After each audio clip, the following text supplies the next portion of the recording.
علامہ محمد احمد برکاتی صاحب، آپ سے آغاز کر رہا ہوں۔ بڑی کمال شخصیت صاحب کہ عشق جن کی بارگاہ میں ہاتھ جوڑے کھڑا ہو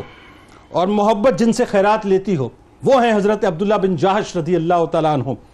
کہ مانگا بھی تو کیسی کمال شہادت مانگی۔ آئیے ذرا آغاز کرتے ہیں، پہلے آپ کا خاندانی تعارف کہ کتنی خوبصورت سی نسبتوں کے جھرمٹ میں آپ تشریف فرمائیں۔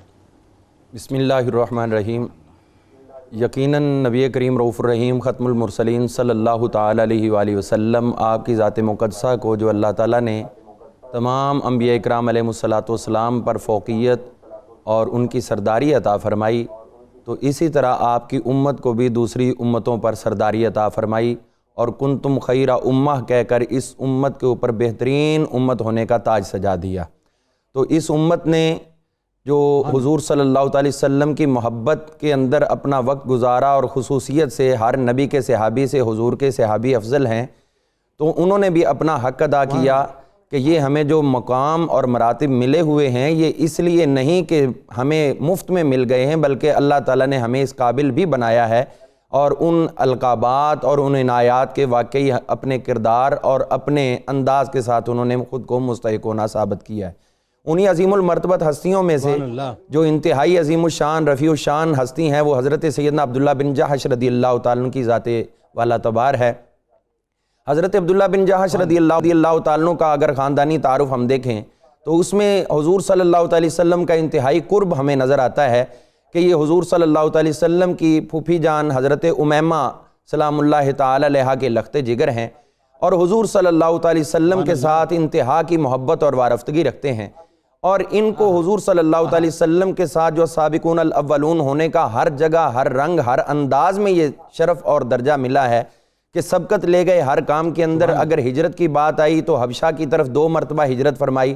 اور پھر مدینہ منورہ کی طرف آپ نے ہجرت فرمائی، تو آپ سے پہلے صرف معدود چند لوگوں نے ہجرت کی تھی، تو اس کے بعد آپ نے بھی ہجرت فرمائی۔ یہ السابقون الاولون میں ہے، اور پھر اس کے ساتھ اگر ہم ان کی رشتہ داری کے احوال دیکھیں تو آپ کی 3 ہمشیرگان ہیں، ان میں سے ایک ہمشیرہ محترمہ جو کہ امہات المؤمنین میں سے بھی علو مرتبیت کی حامل ہیں، یعنی حضرت سیدہ زینب بنت جحش رضی اللہ تعالیٰ عنہ، یہ آپ کی ہمشیرہ محترمہ ہیں، اور دوسری آپ کی ہمشیرہ محترمہ حضرت حمنہ رضی اللہ تعالیٰ عنہ ہے، اور اسی طرح آپ کی تیسری ہمشیرہ محترمہ ان کا نام حضرت ام حبیبہ ہے، اور ان کی بھابھی کا نام بھی ام حبیبہ اور حقیقی ہمشیرہ کا نام بھی ام حبیبہ ہے۔ یہ حضرت سیدنا عبد الرحمن بن عوف رضی اللہ تعالیٰ عنہ کی زوجہ محترمہ بنی ہیں۔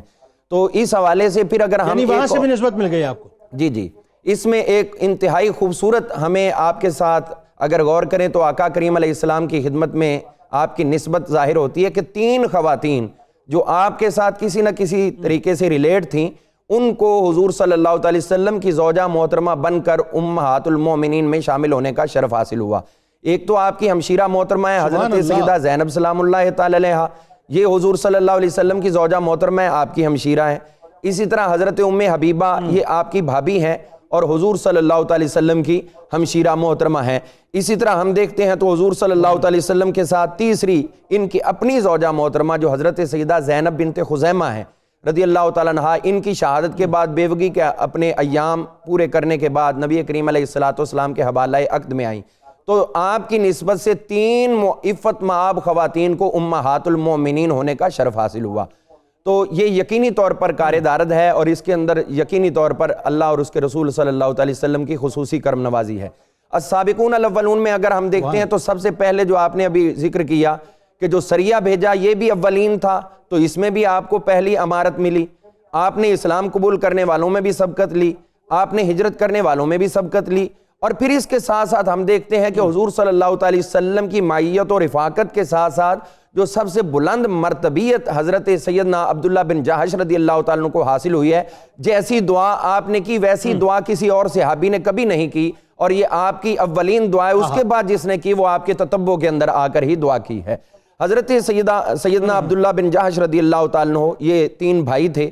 ایک ان کے بھائی عبید اللہ تھے، انہوں نے حبشہ کے اندر جا کر نصرانیت اختیار کی، ایک ان کے بھائی تھے ابو احمد، تو ان کی کنیت ابو محمد تھی، اور تیسرے بھائی ان کے ابو احمد تھے۔ ان کی ذرا نگاہ کمزور تھی، تو حضور صلی اللہ علیہ وسلم نے کئی مرتبہ ان کو اپنی جگہ پر جو ہے وہ نماز پڑھانے کا بھی شرف عطا کیا جب آپ سفر پر تشریف لے جاتے تھے کبار صحابہ کے ساتھ۔ حضرت سیدنا عبداللہ بن جہش رضی اللہ تعالیٰ عنہ، آپ کی ایک انتہائی خوبصورت چیز ہمارے سامنے آتی ہے کہ آپ نے حضور صلی اللہ علیہ وسلم سے کبھی نہیں مانگا کچھ بھی، اور السابقون الاولون کا حسن یہ ہے کہ جتنے لوگوں کی حضور صلی اللہ علیہ وسلم نے تربیت فرمائی مکہ مکرمہ کے اندر، تو ہجرت کے بعد اگر ہم دیکھیں تو ہمیں ہر جگہ پر لیڈ کرتے ہوئے وہی لوگ نظر آتے ہیں جو السابقون الاولون کے اندر شامل ہوئے ہیں۔ خلافت کو دیکھ لیں، چاہے اس کے بعد امارت دیکھ لیں، چاہے آپ اس کے بعد کہیں پر بھی جو لشکر جاتے ہیں ان کے اوپر جو قائد بننا ہوتا ہے، یہ سارے کے سارے انہی ہستیوں میں شامل ہیں جن کو السابقون الاولون من المہاجرین والانصار ہونے کا شرف حاصل رہا ہے۔